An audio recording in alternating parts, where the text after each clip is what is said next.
नमस्कार। Between the lines with Ranjan में आपका स्वागत है। आज हम बात करेंगे राजस्थान की। राजस्थान पे लगभग 2 महीने पहले मैंने बात की थी और कहा था कि गुजरात के साथ साथ राजस्थान के भी मुख्यमंत्री बदलने की बात हो रही है और राजस्थान में मुख्यमंत्री का कोई चेहरा नहीं मिल रहा, उसकी खोज शुरू हुई है और 2 महीने में कुछ हुआ नहीं। इसके बारे में कहा जा रहा है कि चूंकि राष्ट्रीय अध्यक्ष का तय नहीं हो पाया, इसीलिए जो राजस्थान में सत्ता परिवर्तन होना है उसके बारे में भी कोई चर्चा नहीं हुई है। लेकिन पिछले हफ्ते जब वसुंधरा सिंधिया प्रधानमंत्री से मिली, मुख्यमंत्री की भी मुलाकात हुई प्रधानमंत्री से और 2 दिन बाद मुख्यमंत्री को अलग से बुलाया गया और गृह मंत्री मिले अमित शाह। इसके बाद भी लगा कि जब तक कुछ ठोस जानकारी न मिल जाए तब तक आपके सामने आना ठीक नहीं है। लेकिन अब दिल्ली में जो है वो चर्चा गर्म है और कई लोग जो हैं वो इस मामले में बातचीत कर रहे हैं, बोल रहे हैं कि राजस्थान में कुछ बड़ा होने वाला है। आखिर बड़ा होने वाला क्या है? ये कहीं वसुंधरा राजे की वापसी तो नहीं हो रही है या कुछ और मुद्दा है? इस पूरे मामले को आज हम समझने की कोशिश करेंगे। तो दरअसल जो वसुंधरा राजे का आप देखेंगे कि भजनलाल शर्मा को जिस वक्त चुना गया था मुख्यमंत्री और राजनाथ सिंह गए थे वहां पे पर्यवेक्षक बन के, तो एक पर्ची उन्होंने वसुंधरा राजे को थमाई थी और वसुंधरा राजे ने जब पर्ची खोली तो भजनलाल शर्मा का उसमें नाम निकला और जो उनका चेहरा उस वक्त देखने लायक था, जो उन्होंने मुंह बनाया था, यानी कि उस वक्त साफ साफ था कि वसुंधरा राजे से कहीं कोई सलाह मशविरा नहीं किया गया है, उनको कोई जानकारी नहीं थी और उनको आश्चर्य हुआ कि आखिर एक नए नेता को सीधे सीधे मुख्यमंत्री के पद पे कैसे पहुंचाया जा रहा है। खैर वो चुप रही, जो पार्टी का फैसला था वो एक्सेप्ट हुआ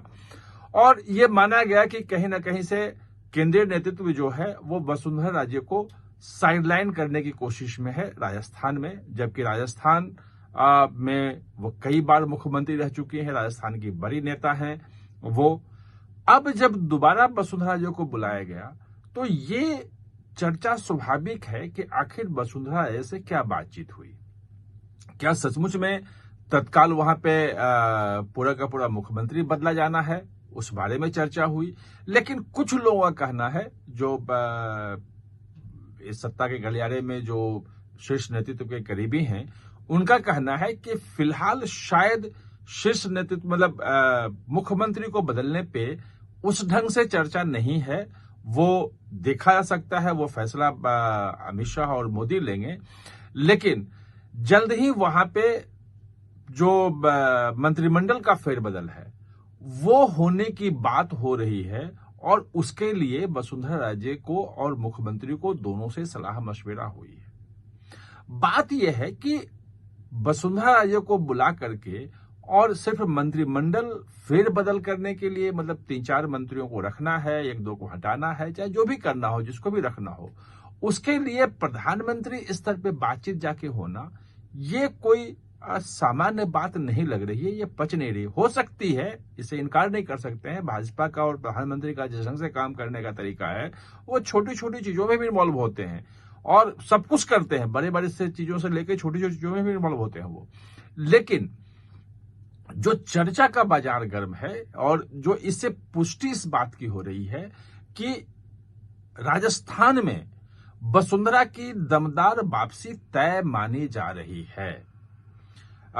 जब भजनलाल को मुख्यमंत्री बनाने में जिस वसुंधरा को नहीं पूछा गया,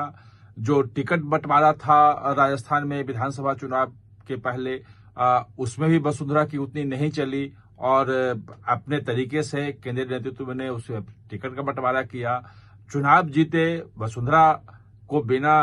बताए उन्हीं से कहवाया गया, अलग मुद्दा है, लेकिन जो उनका मुंह जिस ढंग से बना था उससे साफ है कि मुख्यमंत्री का जो चयन हुआ है उसके बारे में उनको कुछ नहीं पता है और उनसे बिना सलाह मशविरे किया हुआ है ये। तो अब जब वसुंधरा से पूछताछ हो रही है, इसका मतलब सीधी सी बात यह है कि वसुंधरा की दमदार वापसी जो है वो हो रही है। एक वसुंधरा राजे का नाम कई जगह चल रहा है कि हो सकता है उपराष्ट्रपति के लिए उनका नाम हो, और उपराष्ट्रपति के लिए जो है नाम होगा तो इसलिए वो अलग से मिली हैं वो प्रधानमंत्री से। लेकिन जो जहां तक मेरी जानकारी है और आरएसएस और भाजपा में जहां तक मेरी बातचीत हुई है, उपराष्ट्रपति पद के लिए उनकी वापसी की बात उस ढंग से नहीं हो रही है। हाँ, संघ जो है, आरएसएस जो है, वो ये चाहता है कि जो बड़े नेता हैं हमारे, वो राज्यों के भी, उनकी सम्मान जो है वो सम्मान जो है वो उनको दिया जाए, और अगर वसुंधरा राजे एक्टिव है, जो कुछ भी फैसला हो रहा है वो सामूहिक रूप से हो, तो उनको देखा जाए। अब जो राजस्थान के चाहे जिन लोगों से भी बातचीत करो, तो कहीं ना कहीं से वहां पे ये बात आ रही है कि राजस्थान की सरकार उस ढंग से जो चाहते थे अमित शाह और मोदी, वो जो उनकी उम्मीदों पे उस ढंग से खड़ा नहीं उतर पा रही है। जो रिपोर्ट आ रही है उससे ये संतुष्ट नहीं है, बदलने की बात है। अगर कोई मुख्यमंत्री देखा जाए तो वहां पे कोई ऐसा वसुंधरा के अलावा कोई बड़ा नेता भी नहीं दिख रहा है कि जिसको लिया जाए। जो गजेंद्र सिंह शेखावत वगैरह या ओम बिरला वहां से आते हैं, ये एमपी हैं, लेकिन जो जानकार कह रहे हैं भाजपा के, वो ये कहते हैं कि भाई 240 सीटों पे भाजपा है और किसी भी एमपी को वहां से हटा करके मुख्यमंत्री बनाना ये उचित नहीं होगा, और हटाया भी उसी मतलब मुख्यमंत्री के रूप में उसी नेता को भेजा जा सकता है जो नेता जो है वहां पे चुनाव जीत के आ सके। मतलब जिसकी जगह पे किसी दूसरे को टिकट दिया है तो वो जगह फिर सुरक्षित हो जाए, ताकि 240 की 40 सीटें रहेंगी। इसमें जो कुछ नाम और आ रहे हैं जिन पे चर्चा हो सकती है, लेकिन अभी वो गंभीरता से उस पर विचार नहीं हो रहा है, इसलिए जानबूझकर के मैं उन नामों को नहीं ले रहा हूं। सिर्फ जो गंभीरता से बात आई है वो वसुंधरा राजे की बात आई है कि अगर प्रधानमंत्री मिल रहे हैं, राजस्थान के बारे में कुछ बातचीत उनसे हो रही है, चाहे वो राजस्थान में मुख्यमंत्री बदलना हो या मंत्रिमंडल में फेरबदल हो, तो ये संकेत है कि राजस्थान में वसुंधरा की दमदार वापसी हो गई है, तय है। मुख्यमंत्री बनती हैं या नहीं बनती हैं, ये देखने की बात होगी। आप हमारे साथ चर्चा में जुड़े, इसके लिए बहुत बहुत धन्यवाद। और हाँ, चैनल को सब्सक्राइब करना न भूलें, इसका बेल आइकन दबाएं ताकि नया वीडियो कोई भी आए तो उसका नोटिफिकेशन समय पे आपको मिल जाए।